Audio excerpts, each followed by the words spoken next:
Hi, my name is Megan, and I'm going to answer the questions for the CSOE lesson plan template.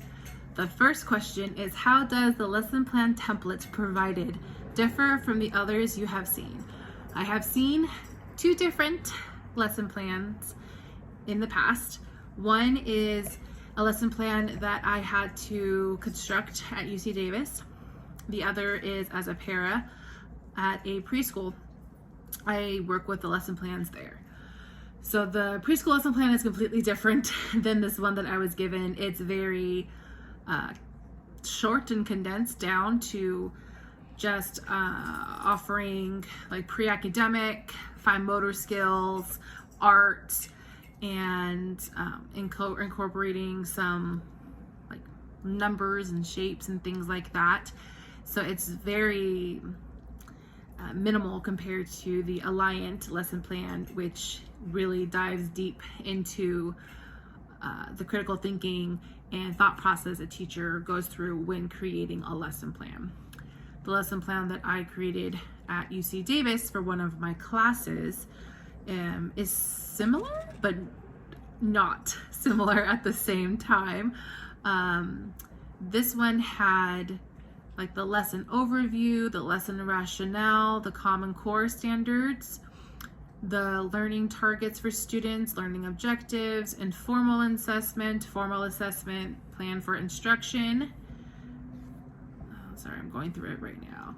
The materials and equipment needed, accommodations for students, a reflection, and then that is it.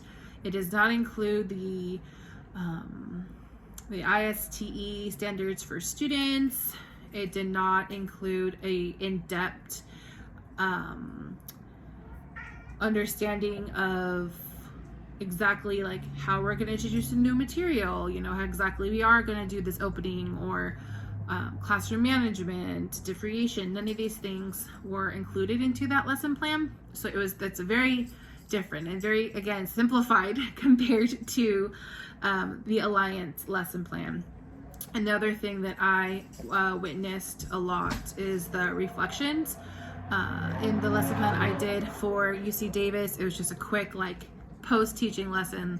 Like, this is what they need to, you know, this is why I wanted to do this, and this is how it pertains to certain theories and strengths of the lesson, and how the lesson could be done, you know, better, or if you're further developed, things like that.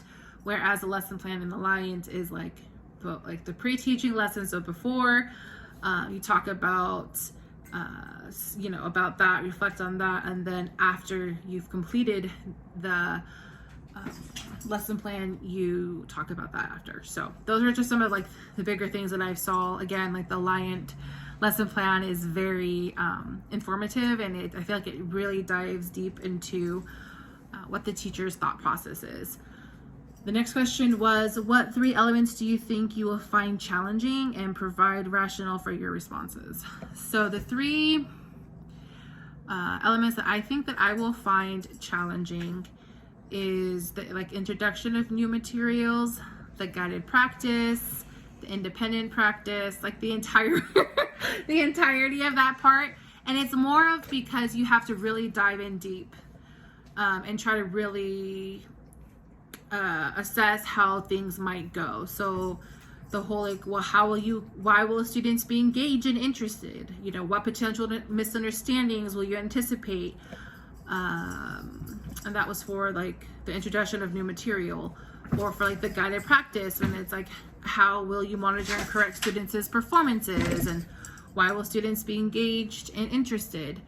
Or for the independent practice, where it was asking like, how will you provide opportunities for extension, and why will students be engaged and interested? So for me, I just feel like trying to really think about the process and writing it down will be challenging for me, because I feel like when I'm doing it, I can understand like why I want them to do it, but I don't necessarily think about, well, what if someone doesn't want to do it, or if they're not hitting mastery, like what does that look like, or why they will be engaged, and things like that. So that's some of the things that I can think of that might be challenging for me. And I think that is it. Thank you.